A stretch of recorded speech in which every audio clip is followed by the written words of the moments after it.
The political brawl over woke is about everything and nothing. Addressing the Liberal Party convention in Ottawa last week, Prime Minister Justin Trudeau invoked some of the criticism his government has gotten lately from the Conservative opposition.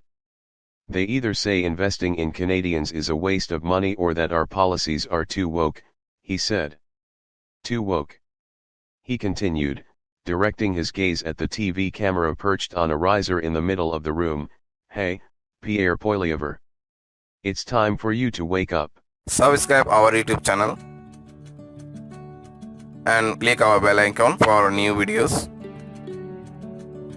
Pierre Poilievre. It's time for you to wake up.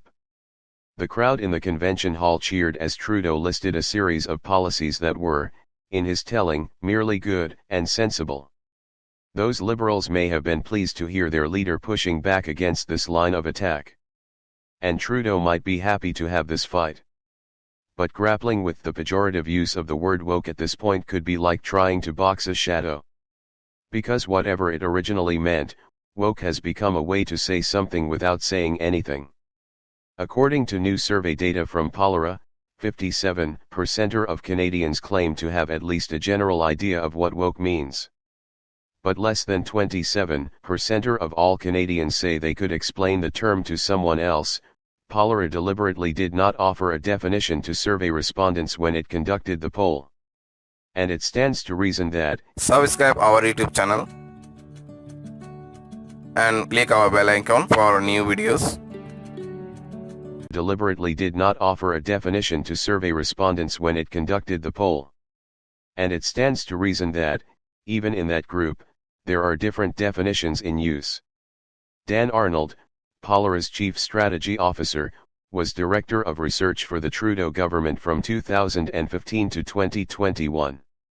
The term originated among Black Americans decades ago and came to mean being socially and politically conscious of injustices.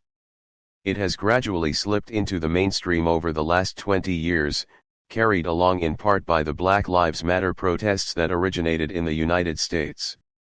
The Merriam-Webster dictionary describes woke as an adjective that means aware of and actively attentive to important societal facts and issues, especially issues of racial and social justice.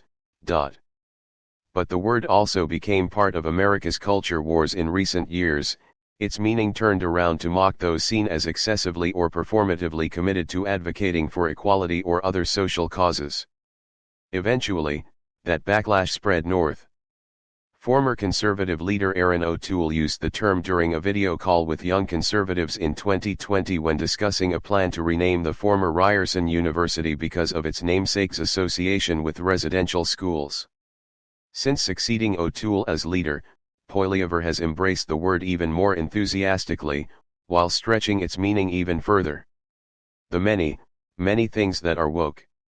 In an email to supporters last June, Poilievre said the Liberal government's obsession with woke culture had made university campuses inhospitable to those with differing viewpoints.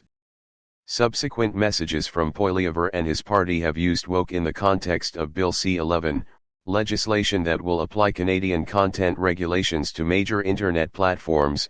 Conservatives say it will be used to censor Canadians. Other Conservative messages have broadly invoked the Trudeau government's supposedly radical woke agenda.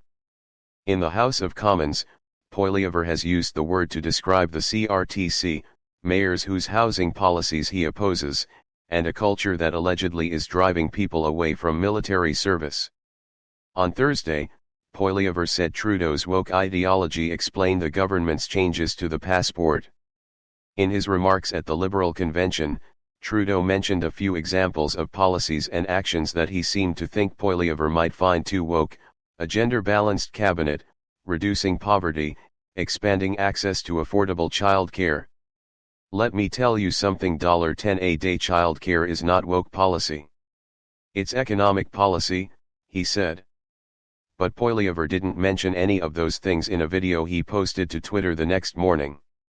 Instead, after referring to Trudeau's woke ways, the Conservative leader listed a series of concerns: the Liberal government's latest gun control measures and the decriminalization of simple drug possession in British Columbia, pricing carbon emissions and the Prime Minister going on vacation, an increase in spending on the public service and the recent public service strike.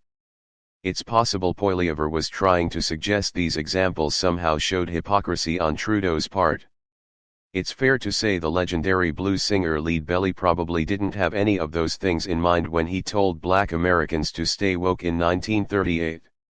In Poilievre's interpretation, woke serves as little more than a catch-all term for whatever conservative politicians and commentators happen to oppose at the moment, much the way socialism used to be wielded as a weapon against progressive proposals.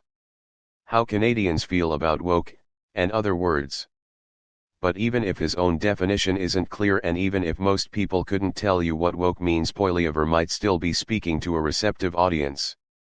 According to Polera, 31% of Canadians who have at least heard the word think woke is usually a bad thing, while 16% think it's usually a good thing. Among conservative voters, the split is even more stark. Just 5% say woke is good, while 57% say it's bad.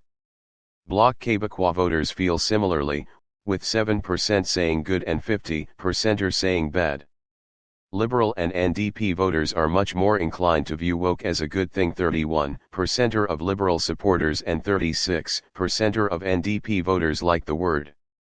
But even those parties must contend with voters who think there's something bad about being woke. 14% are among Liberals, 13% are among New Democrats. Nationally, just 25% of Canadians consider themselves woke, including only 14% of Quebecers, which might explain why Trudeau decided to defend himself against Poilievre's attacks last week. But while many Canadians understand woke to be a bad thing, they maintain a positive view of other words associated with social justice causes. According to Polera, Black Lives Matter had a net good/bad rating of +35, while pride flags were +34. Feminism, #MeToo, allyship, and affirmative action were +30, +28, +26 and +21, respectively. Canadians seem to suspect that there's something different about being woke, even as they broadly support the sorts of causes that, once upon a time, would have been associated with wokeness. How Poilievre defines woke. During debate on C11 in late March, Liberal MP Jenica Atwin asked Poilievre how he would define woke. Woke has one purpose and only one purpose. It has plenty of pretexts but only one purpose: control, Poilievre responded.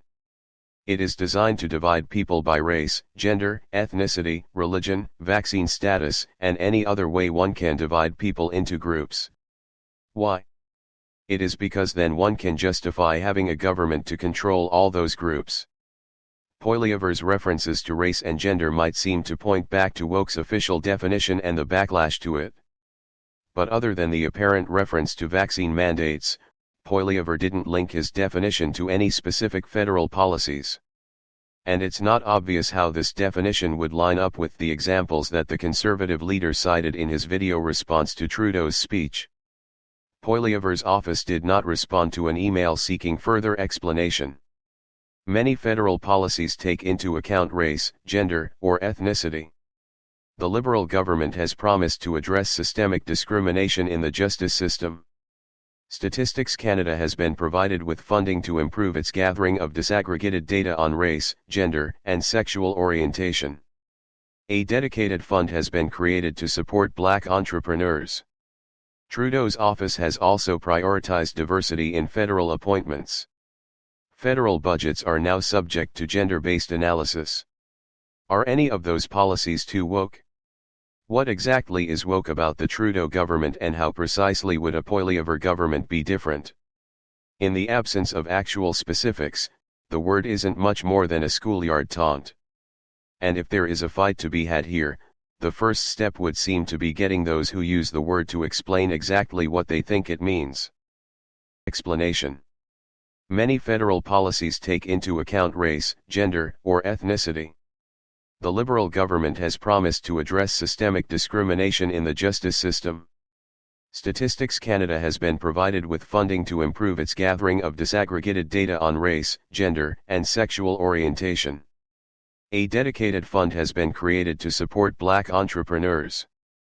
Trudeau's office has also prioritized diversity in federal appointments. Federal budgets are now subject to gender-based analysis. Are any of those policies too woke?